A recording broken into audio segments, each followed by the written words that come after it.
Real Madrid is building something special under Xabi Alonso. They've assembled an attacking arsenal that looks utterly terrifying on paper, with the talk around them being all about winning and playing exciting football. They have a strong midfield and defense forming. But it's in the attack where the real issues are showing up. Just look at the names: Vinicius Jr, Kylian Mbappé, Rodrygo, Arda Güler, Brahim Diaz, Gonzalo García, and new signing Franco Mastantuono. Any coach would dream of this, but for Alonso, it's a tough puzzle. One wrong move could cause big problems for the team. Let's talk about Rodrigo. Not long ago, he was a key player for Madrid. He is skilled, scores important goals, and can play in different positions. But things are changing for him. Rodrigo hasn't featured much in the ongoing Club World Cup. He has only played 23 minutes in total in Real Madrid's last 3 games. He has been losing his spot to the exciting young player, Arda Güler. When a top player like Rodrygo is benched in big games, people notice. And because of this, other big clubs are watching closely. Premier League teams, especially Arsenal, are very interested in Rodrygo. Manchester City is also said to be keeping an eye on him. Rodrygo is used to starting, so sitting on the bench isn't easy.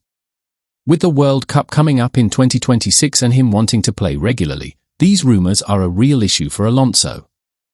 How do you keep a top player happy and motivated when he's not playing much, and other big clubs want him? It's a very tricky situation.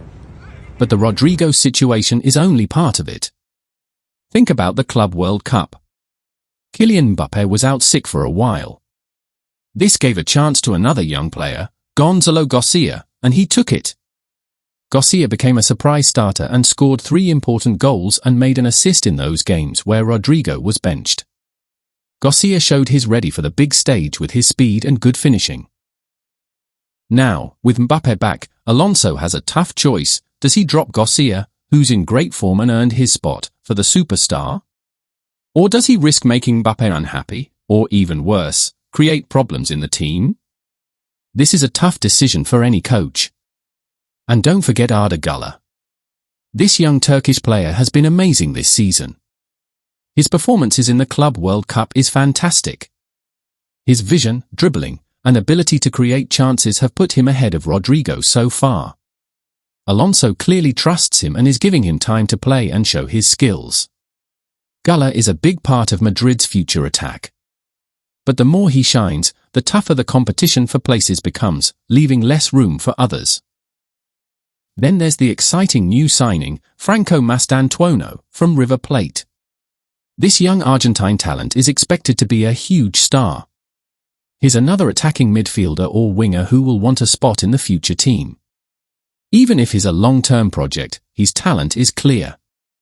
His arrival means even more players fighting for attacking spots. Alonso will need to manage this right away and also plan for how Mastantuono will fit in without his development being slowed down by all the other top players. So, how does Alonso solve this? He has Vinicius Jr, who is the best on the left wing. Then, there's Kylian Mbappé, who can play anywhere up front, but plays best through the middle or from the left. On the right, it's a big fight. Rodrygo, Arda Güler, Brahim Diaz, and now Gonzalo García are all trying to get playing time. And where does Franco Mastantuono fit in? Does Alonso try playing with 2 strikers, which might make the midfield less strong? Does he change the team a lot, risking the team's rhythm and making some stars unhappy on the bench? Finally, the biggest challenge might be the pressure and belief within the squad. Last season ended in disappointment for Madrid in Europe. This kind of setback can hurt the team's confidence. Even with new signings and a new system, the team looked hesitant in early games. Real Madrid fans expect to win everything, every season. This massive expectation can be very heavy.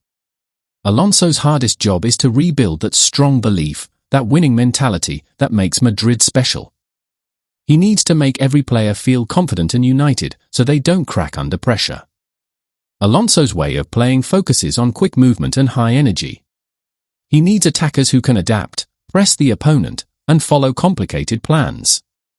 This means attackers aren't just there to score goals, they also need to help defend and be in the right positions. The challenge isn't just picking the best 11 players, but picking the 11 players who work best together, cover for each other, and keep the team balanced. Can Rodrygo accept playing less without his performance dropping? Will Arda Güler keep getting better and push others out? How does Alonso keep Gonzalo García motivated if he goes back to the bench after his great start to the Club World Cup?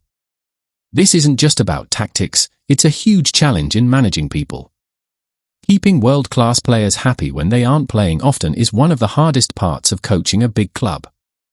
Unhappiness can spread fast and hurt team morale and how they play. Alonso needs to create a team where players compete in a healthy way, and everyone feels important, even if they don't play every minute. How well he talks to them, makes them believe, and convinces these big stars to play for the team will truly show if he's a great coach. Xabi Alonso has a lot of tough choices ahead. He might need to sell a big player, maybe Rodrigo, if Arsenal or any other club makes a good offer. He might try new ways of playing, putting players in slightly different roles to fit more attackers. Or he might just rotate the squad a lot, knowing that some players won't always be happy. What's clear is that Real Madrid's amazing attack, which is a dream for fans, is quickly becoming Xabi Alonso's biggest and most urgent problem to solve.